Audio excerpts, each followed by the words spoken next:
सावित्रीची लेक जळगाव लोकसभा मतदारसंघाच्या खासदार स्मिता वाघ या राजधानी दिल्लीमध्ये आलेल्या आहेत। लोकसभेची निवडणूक जिंकल्यानंतर त्यांचा हा पहिला दिल्ली दौरा आहे।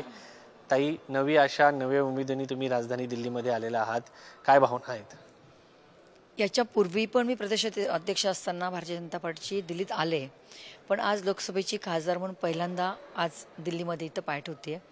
सावित्रीची लेक आपण म्हटलं, जिजाऊची लेक आहे, मी रमाईची लेक आहे आणि मी खानदेशची पण लेक आहे। त्यामुळे एक वेगळा आनंद आज या ठिकाणी आहे की दिल्लीमध्ये मला लोकसभेत येता आलं आणि त्याच्याही पेक्षा जास्त आनंदाचा आहे की मला मोदीजींसोबत काम करायला मिळणार। हा एक वेगळा आनंद घेऊन मी या ठिकाणी आलेले आहे। काय नक्की जळगाव जिल्ह्याचे प्रश्न मोठे आहेत, सात बंधाऱ्यांचा प्रश्न आहे, असे प्रश्न सातत्याने चर्चेत राहिले आणि खासदार देखील भाजपचे होते। आता तुम्ही भाजपच्या खासदार आहेत, प्रश्न सुटत नाही, खासदार बदलत आहेत फक्त। खरं म्हणजे जळगाव लोकसभेमध्ये अवर्षणग्रस्त भाग खूप मोठ्या प्रमाणात आहे। अंमळनेर, पारवा, एरंडोल, धरणगाव या सगळा भाग या ठिकाणी पावसाचं प्रमाण खूप कमी आहे आणि सिंचनाचे प्रोजेक्ट खूप वर्षापासून रखडलेले आहेत। तर पाडसे धरण जवळपास 20-22 वर्षापासून रखडलेलं आहे। पाडसे धरणाच्या संदर्भात आत्ता ते शेवटच्या स्टेजला आहे, दिल्लीतच आहे आणि मला विश्वास आहे की सरकार जेव्हा आमचा गठीत होईल लवकर तो विषय आम्ही मार्गी लावू, कारण तो फायनल स्टेजला आहे। त्याच्यासोबत बलूर बंधाऱ्यांचा पण विषय आहे, नारपारचा एक विषय आहे। मला वाटतं सिंचनचे प्रोजेक्ट जोपर्यंत पूर्ण होत नाही तोपर्यंत आमचा शेतकरी राज्य सुखी होऊ शकणार नाही। शेतकऱ्याला जर सुखी करायचं असेल तर आम्हाला सिंचनचे प्रोजेक्ट मार्गी लावले पाहिजे आणि त्याच्यानंतर त्याच्या माध्यमातून, कारण एखादा उद्योग जर आणायचा म्हटला, कारण आमची मुलांचा जन्मभूमी तिथं आहे पण ती आमची कर्मभूमी होऊ शकत नाही। आमच्या मुलांना नोकरीसाठी कुठे मुंबई, पुणे, बंगलोर, हैदराबाद इकडे जावं लागतं आहे। त्यामुळे आमच्या मुलांचा जर फ्लो बाहेरचा जर थांबवायचा असेल तर आम्हाला उद्योगही त्या ठिकाणी आणता आले पाहिजे।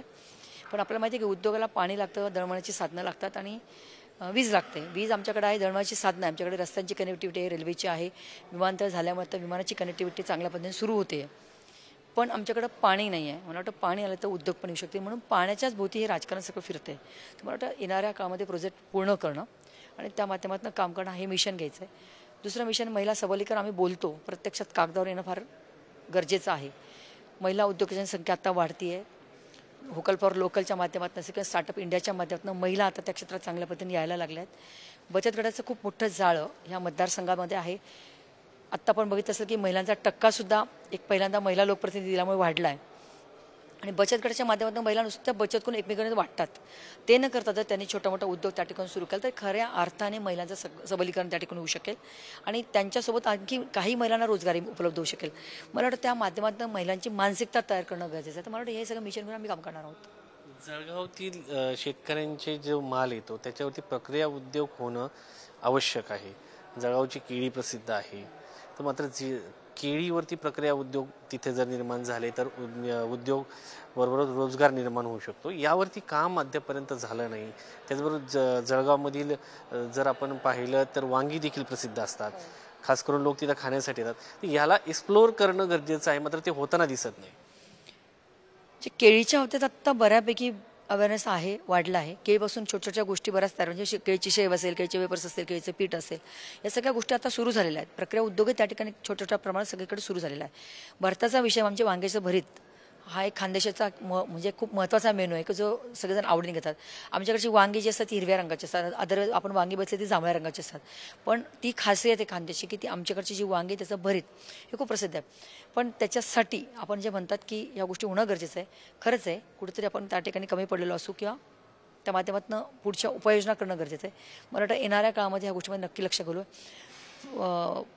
शेतीच्या माध्यमातून जे काही उत्पादित केलं जातं त्याच्यावर प्रक्रिया उद्योग, पण ह्याच्यात आता अवेअरनेस वाढायला लागला। मी म्हटलं ना की छोटे उद्योग आता महिला करायला लागले, त्याच्यात हाही उद्योग तिथे त्या ठिकाणी आमच्याकडे एका महिलेने केळीच्या खोडापासून सॅनिटरी नॅपकिन्स बनवले आणि तिचं खरंच खूप चांगलं, आज 15-20 महिलांना तिने काम दिलेलं आहे। म्हणजे हे प्रयोग सुरू झालेले आहेत, की सुरू नाही झालेले असं नाही, पण ते छोट्या प्रमाणात आहे। त्याचा मोठ्या प्रमाणात वाढवण्यासाठी मला वाटतं की ह्या माध्यमातून सरकारच्या माध्यमातून त्याचा मला वाटतं उपयोग करून कसा घेता येईल याच्यासाठी मला वाटतं आपण काम करावं लागेल। सिंचन प्रकल्प, महिला सबलीकरण, रोजगार निर्माण करणं, याच्या व्यतिरिक्त कोणते महत्त्वाचे मुद्दे तुम्हाला या सगळ्या पुढील 5 वर्षाच्या कालावधीमध्ये मांडणं आवश्यक वाटतं? मला वाटतं शिक्षणाचा पण एक मोठा विषय आहे की शिक्षणाच्या दृष्टिकोनातून मुलांना कायम बाहेर जावं लागतं आहे, तर तोही विषय मला वाटतं एक मिशन म्हणून तिथं मला राबवावं लागेल। आमच्या मेडिकल हबच्या माध्यमातून महाराष्ट्र शासनाने खूप मोठं म्हणजे देशातलं पहिलं मेडिकल हब त्या ठिकाणी सुरू होतं आहे। त्या अनुषंगाने आज मेडिकल कॉलेज सुरू झाल्यामुळे लोकांना कमी पैशामध्ये तिथं आता उपचार सुरू होत आहेत. हे जसं मिशन घेऊन काम केलेलं आहे, मला वाटतं त्या माध्यमातून शैक्षणिक दृष्टिकोनातून पण मला वाटतं एक मिशन घेऊन काम करण्याची त्या ठिकाणी गरज आहे. आगामी काळात करूयात.